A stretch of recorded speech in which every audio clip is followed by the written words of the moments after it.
Hello, everyone, and welcome to Future News Daily, where I bring you the latest advancements in technology, longevity, science, medicine, and AI. Today is Tuesday, February 7th, 2023. Don't forget to like, subscribe, and hit the notification bells. With that being said, let's get started.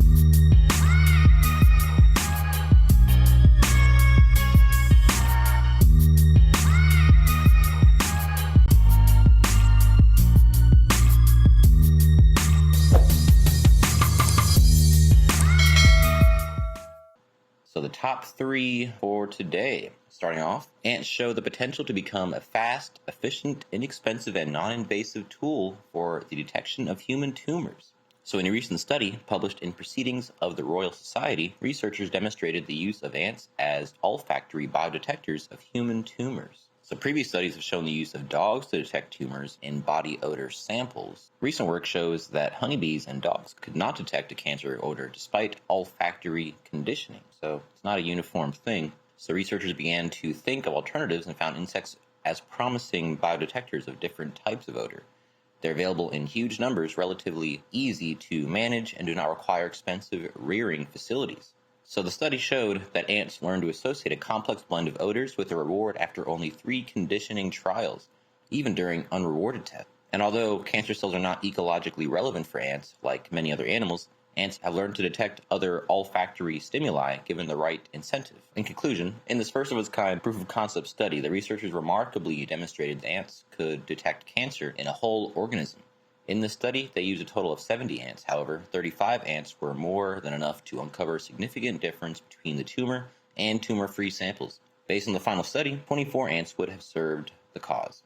On average, they spent about 10 minutes conditioning a single ant, performing memory tests after 15 minutes of completing the conditioning test. And it fetched the first discriminating results in about 37 minutes. So, considering they used 24 ants, this would need about 15 hours to condition and test these ants in a real-life cancer screening situation. So not that much time.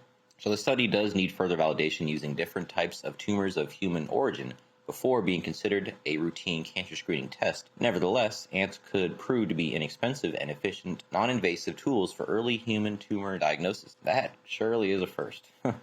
So moving on. Experts at the Technical University of Munich have pioneered the world's first ethical algorithm for autonomous vehicles, which could see autonomous driving become the norm globally. So again, going back to iRobot, if everyone remembers that scene, the main traumatic scene, Will Smith is about to drown and that little girl's in the car and the robot picks him over her. This is that exact kind of situation where maybe an ethical algorithm, you would think more than just logically what is the best survival rate for each. Anyway, that's where my mind went.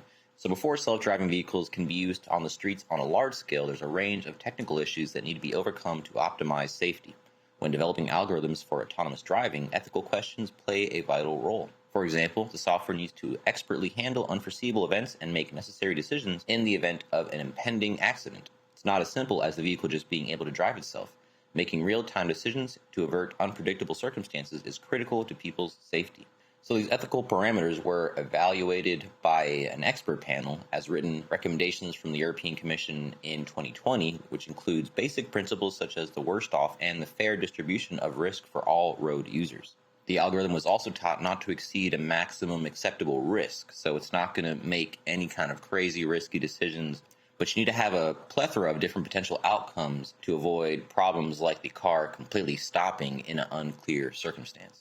For example, in the event of an autonomous vehicle wanting to overtake a bicycle, but a truck is approaching in the oncoming lane, existing data on the surroundings and individual participants are now employed.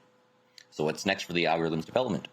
The researchers explained that even though algorithms using risk ethics can make decisions based on ethical principles of each traffic situation, they cannot ensure accident-free street traffic. Of course, nothing can.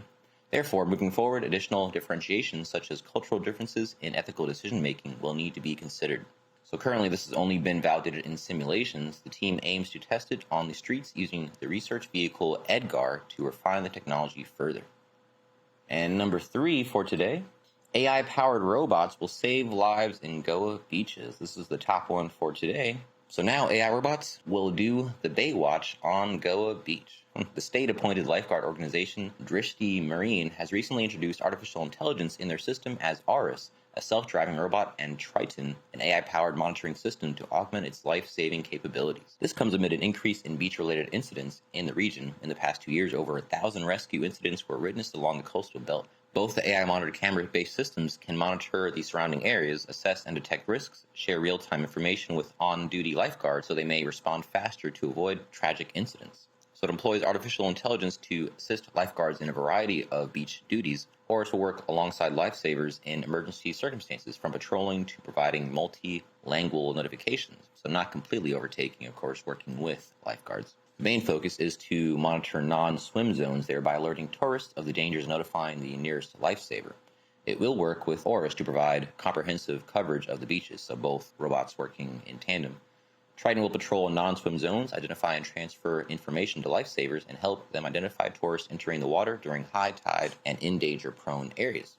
Quote, the main reason is to incorporate new technology under the banner of life-saving to help mitigate risks while assisting the manpower to be more effective in ensuring the safety and security of individuals on the beaches.